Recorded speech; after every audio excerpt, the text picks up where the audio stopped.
Hello viewers, வணக்கம். Welcome to tickling taste. வீட்டை துடைக்கும் போது இந்த பொருளை சேர்த்தோம் அப்படின்னாக்கா எல்லோரும் நம்மளை பார்த்து ரொம்ப வியப்பில் ஆழ்ந்து போவாங்க. அந்த மாதிரி ஒரு ரகசிய குறிப்பு தான் இன்றைக்கி நம்ம பார்க்க போகிறோம்.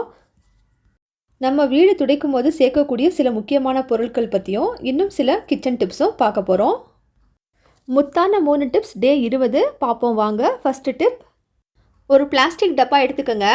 அதில் 1/2 டீஸ்பூன் மஞ்சள் தூள், 1 டீஸ்பூன் தூளுப்பு, கற்பூரம். சின்ன கற்பூரம் இருந்தாக்கா 4 எடுத்துக்கணும், பெருசாக இருந்தாக்கா 3 எடுத்துக்கிட்டால் போதுமானது. இதை நல்லா அப்படியே பவுட்ரு பண்ணி அதில் போட்டுக்கணும்.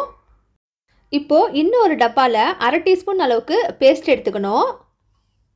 இதில் கொஞ்சமாக தண்ணி ஊற்றி இந்த பேஸ்ட்டை நல்லா மிக்ஸ் பண்ணிக்கணும். அப்படி பேஸ்ட் நமக்கு யூஸ் பண்ண விருப்பம் இல்லை அப்படின்னாக்கா இதுக்கு பதிலாக நீங்கள் ஷாம்பு கூட போட்டுக்கலாம். இந்த மிக்ஸ் பண்ண கலவையை எடுத்து நாம் ஏற்கனவே போட்டு வச்சோம் பார்த்திங்களா, மஞ்சத்தூள், உப்பு, கற்பூரம், அந்த டப்பாவில் சேர்த்துட்டு இந்த பேஸ்ட் இருக்கக்கூடிய டப்பாவை நல்லா 2-3 தடவை அலசி தண்ணி அதில் ஊற்றிக்கங்க. இப்போ இது எல்லாத்தையும் ஒன்றா நல்லா மிக்ஸ் பண்ணி விட்டுறணும். மிக்ஸ் பண்ணதுக்கப்புறமா நாம் துடைக்கிறதுக்காக தண்ணி எடுக்கிறோம் பார்த்திங்களா, அந்த தண்ணியில் இந்த கலவையை சேர்த்துக்கணும். இப்போது நம்ம எப்போ எப்படி வீடு துடைப்போமோ அது போல் நீங்கள் துடைச்சிக்க வேண்டியதான். இப்படி நம்ம செய்கிறனால என்னாகும் அப்படின்னாக்க, இதில் மஞ்சத்தூள், கற்பூரம் ஆட் பண்ணியிருக்கோம் பார்த்திங்களா, அது ஒரு ஆன்டி பாக்டீரியல் ப்ராப்பர்ட்டி இருக்குது. அதே போல் இந்த மஞ்சத்தூளுக்கு பார்த்திங்கனாக்கா அந்த வராது, அதே போல் எறும்புகள் இதெல்லாம் வரவே வராது, பூச்சிகள் இதெல்லாம் வராது. கற்பூரம் நம்ம போடுறனால பார்த்திங்கன்னா வீடு ரொம்ப வாசனையாக இருக்கும், அதே போல் ரொம்ப பளிச்சுன்னு இருக்கும். முக்கியமாக இந்த பல்லியுடைய தொல்லை, அதே போல் பார்த்திங்கனாக்கா கரப்பாம்பூச்சி தொல்லையெல்லாம் இருக்கவே இருக்காதுங்க. இன்னுமே இந்த மாதிரி இந்த கற்பூரம் போடுறனால ரொம்ப ஒரு பாசிட்டிவான எனர்ஜி வீட்டில் எப்போவுமே இருக்கும். தர துடைக்கிறதுக்காக காசு கொடுத்து நம்ம நிறைய பொருட்களை வெளியே வாங்குகிறோம். அப்படி வாங்காமல் இது போல் வீட்டில் செஞ்சு நம்ம தரையை துடைச்சி நம்ம வீடு ஃபுல்லாக க்ளீனாக வச்சுக்கலாம். இந்த டிப்பு உங்களுக்கு ரொம்பவே யூஸ்ஃபுல்லாக இருக்கும். அவசியம் நீங்கள் செய்து பார்த்துட்டு கமெண்ட்ஸில் எப்படி வந்துன்னு சொல்லுங்கள். வாங்க 2வது டிப் பார்ப்போம். நம்ம வீட்டில் ஈவினிங் ஸ்நாக்ஸ் செய்கிறதுக்கு இல்லைனா சில சமயங்களில் பார்த்திங்கனாக்கா கட்லெட், பிரெட் ரோல்ஸ் இந்த மாதிரி ஏதாவது நம்ம செய்வோம். அந்த சமயத்தில் நமக்கு பிரெட் க்ரம் தேவையாக இருக்கும். கரெக்டாக அந்த டைமில் தான் நமக்கு பிரெட் க்ரம் வீட்டில் இருக்கவே இருக்காது.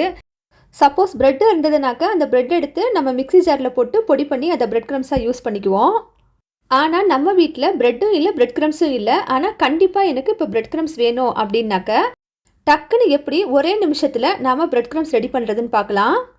உங்கள் வீட்டில் கட்டாயமாக ரஸ்க் இருக்கும். குழந்தைங்க இருக்கவங்க வீட்டில், பெரியவங்க இருக்கவங்க வீட்டில் அவசியம் ரஸ்க் எல்லோரும் சாப்பிடுவாங்க. என்ன மாதிரி ரஸ்காக வேணாலும் இருக்கலாம். அது கோதுமை ரஸ்காக இருந்தாலும் சரி, மசாலா ரஸ்காக இருந்தாலும் சரி, அதை குட்டி குட்டி பீஸாக உடச்சி நம்ம மிக்ஸி ஜாரில் சேர்த்துக்கணும். இன்றைக்கி ஜஸ்ட்டு நான் காட்டியிருக்கிறது ஒரு 3 ரஸ்க்கு தான் எடுத்து காட்டியிருக்கேன். உங்களுக்கு நீங்கள் நிறைய தேவை அப்படின்னாக்கா அதிகமான குவான்டிட்டியில் எடுத்து கூட இது பண்ணிக்கலாம். ஜஸ்ட்டு இதை பல்ஸ் மோடில் கொடுத்து ஒரு 3-4 தடவை நாம் அரைச்சி எடுத்துட்டோம் அப்படின்னாக்க நமக்கு சூப்பரான பிரெட் க்ரம்ஸ் பவுடர் தயாராகிடும். பாருங்கள், ஜஸ்ட்டு ஒரு 30 செகண்ட்லேயே நமக்கு ஃப்ரெஷ்ஷான பிரெட் க்ரம்ஸ் கிடச்சிருச்சு. இந்த பிரெட் க்ரம்ஸை நீங்கள் ஸ்நாக்ஸ் ரெசிபி செய்கிறதுக்கோ இல்லைனாக்கா கட்லெட் செய்கிறதுக்கோ யூஸ் பண்ணிக்கலாம். இந்த டிப்பு உங்களுக்கு ரொம்பவே யூஸ்ஃபுல்லாக இருக்கும். அவசியம் ட்ரை பண்ணி பாருங்கள். வாங்க இப்போ 3வது டிப் பார்ப்போம். பிரியாணி மாதிரி ரெசிபீஸ்க்கோ அப்படி இல்லைன்னா வெங்காயம் நமக்கு ரொம்ப தின்னாக வேணும் அப்படிங்கிற நினைக்கிற ரெசிபீஸ்க்கு நம்ம கத்தி பார்த்திங்கனாக்கா ரொம்ப நல்லா தின்னாக வெட்ட மாட்டேங்குது அப்படின்னாக்கா அதுக்கு இன்னொரு ஐடியா இருக்குது. இந்த மாதிரி உருளைக்கிழங்கு மற்ற தோல்கள்லாம் சீவக்கூடிய இந்த ஸ்லைசர் எடுத்துக்கிட்டு நாம் ஸ்லைஸ் பண்ணக்கூடிய இடத்துல நாம் இந்த வெங்காயத்தை நம்ம ஸ்லைஸ் பண்ணி எடுத்தோம்னாக்கா ரொம்ப பார்த்திங்கன்னா மெல்லிஸாக வரும். வெஜிடபிள் பிரியாணி, மஷ்ரூம் பிரியாணி இந்த மாதிரி ஏதாவது நம்ம பிரியாணி செய்யும் போது அவசியம் இந்த மாதிரி நீங்கள் டிப்பை ட்ரை பண்ணி பாருங்கள். இதில் நாம் சீவக்கூடிய வெங்காயம் ரொம்பவே மெல்லிஸாக இருக்குங்க. முக்கியமாக தயிர் பச்சடிக்கு இந்த மாதிரி நம்ம டிப்பை பயன்படுத்தலாம். தயிர் பச்சடிக்கு போடக்கூடிய வெங்காயம் ரொம்ப தின்னாக இருக்கணும். அது ரொம்ப மொத்தமாக இருந்தாக்க தயிர் பச்சடி அவ்வளோ டேஸ்ட்டாக இருக்காது. சாம்பார் தாளிக்கும் போது கூட இந்த மாதிரி நம்ம ஸ்லைஸ் பண்ணி போட்டோம்னாக்கா நல்ல பொடியான வெங்காயமாக இருக்கும், சீக்கிரமாகவும் வதங்கிடும். இந்த டிப்பு ரொம்பவே பயனுள்ளதாக இருக்கும். அவசியம் செய்து பாருங்கள். இன்றைக்கி நம்ம வீடியோவில் சில டிப்ஸ் எல்லாம் உங்களுக்கு ரொம்பவே யூஸ்ஃபுல்லாக இருக்கும்னு நம்புகிறேன். ட்ரை பண்ணி பார்த்துட்டு கமெண்ட்ஸில் எப்படி வந்துச்சுன்னு சொல்லுங்கள். இதுபோல் கிச்சன் டிப்ஸ்க்கும் ரெசிபீஸ்க்கும் டிக்லிங் டேஸ்ட் சேனலை சப்ஸ்கிரைப் பண்ணுங்கள். ஃபேமிலி அண்ட் ஃப்ரெண்ட்ஸ்க்கு ஷேர் பண்ணுங்கள். தேங்க்யூ ஃபார் வாட்சிங்.